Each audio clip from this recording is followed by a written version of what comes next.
Salam, saudara-saudara yang dikasihi oleh Tuhan Yesus Kristus.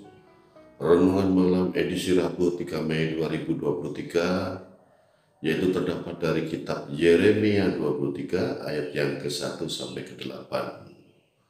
Masuk dalam perikop janji tentang tunas Daud yang adil. Saya akan membacakan Yeremia 23 ini ayat yang kedua yang merupakan ayat emas bagi kita. Sebab itu beginilah firman Tuhan Allah Israel terhadap para gembala yang mengembalakan bangsaku. Kamu telah membiarkan kambing dombaku terserak dan tercerai-berai, dan kamu tidak menjaganya. Maka ketahuilah, aku akan membalaskan kepadamu perbuatan-perbuatanmu yang jahat. Demikianlah firman Tuhan. Yeremia 23 ayat 1 sampai ke-8 saya mengambil tema pemulihan dari Allah.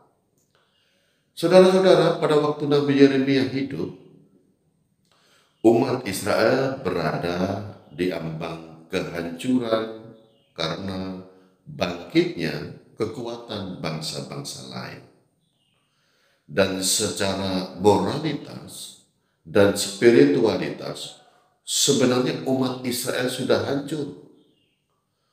Hal ini terjadi karena cara hidup umat Israel mengikuti cara hidup bangsa-bangsa lain, termasuk dalam hal kehidupan iman. Kalau kita melihat dalam nas kita pada hari ini, kita melihat bahwa setidaknya ada 3 tindakan yang Allah lakukan terhadap umat yang tercerai-berai itu. Yang pertama, Allah mencela habis-habisan para pemimpin agama yang membiarkan kambing domba gembalaannya hilang dan terserak dan tidak menjaganya. Allah akan menghukum para pemimpin yang terledor dalam menjalankan tugas mereka sebagai seorang pemimpin. Mungkin dalam konteks kehidupan bergereja kita, para pemimpin ini bisa jadi adalah hamba Tuhan, pentua, diakon, atau pemimpin yang lainnya. Jadi para pemimpin agama itu dikatakan dalam nas kita ini terus-menerus membiarkan warga jemaatnya disesat dan terserak oleh persoalan dunia yang tidak digembalakan oleh gembalanya. Maka Tuhan akan marah kepada pemimpin agama ini. Mereka harus benar-benar sadar bahwa ketika mereka gagal menjalankan tugas yang Allah percayakan, malah membuat umat Allah menjadi terserak, tercerai-berai. Mereka akan berurusan dengan Allah sendiri. Jadi hal pertama ini dapat menjadi sebuah batu ujian bagi kepemimpinan Kristen, di mana seorang pemimpin Kristen yang selalu baik menjaga keutuhan gerejanya. Hal yang kedua, Allah akan mengumpulkan kembali domba-domba yang tercerai-berai itu. Bahkan di ayat yang sama Allah berjanji bahwa mereka akan berkembang biak dan bertambah banyak. Maka perenungan ini sesungguhnya ditujukan bukan hanya kepada para pemimpin gereja, namun juga kepada semua anggota jemaat. Percayalah bahwa Allah sungguh memperhatikan nasib umatnya.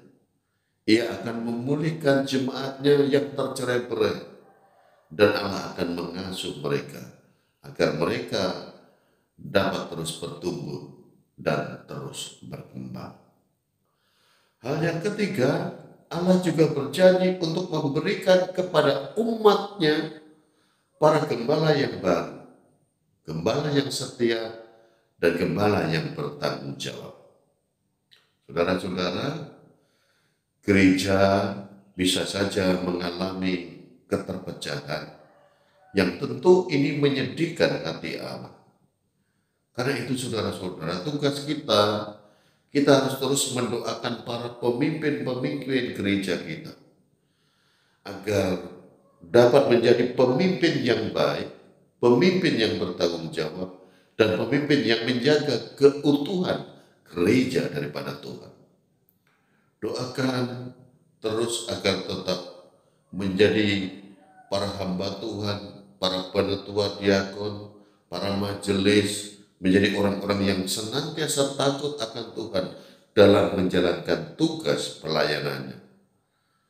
Yang menarik, janji Allah untuk menghimpun kembali umatnya dipandang setara dengan tindakan Allah dalam membebaskan bangsa Israel dari tanah Mesir. Kalau kita melihat ayat yang ke-7 dan ke-8. Karena itu saudara-saudara, usahakan selalu kita menjaga persaudaraan di dalam jemaat kita.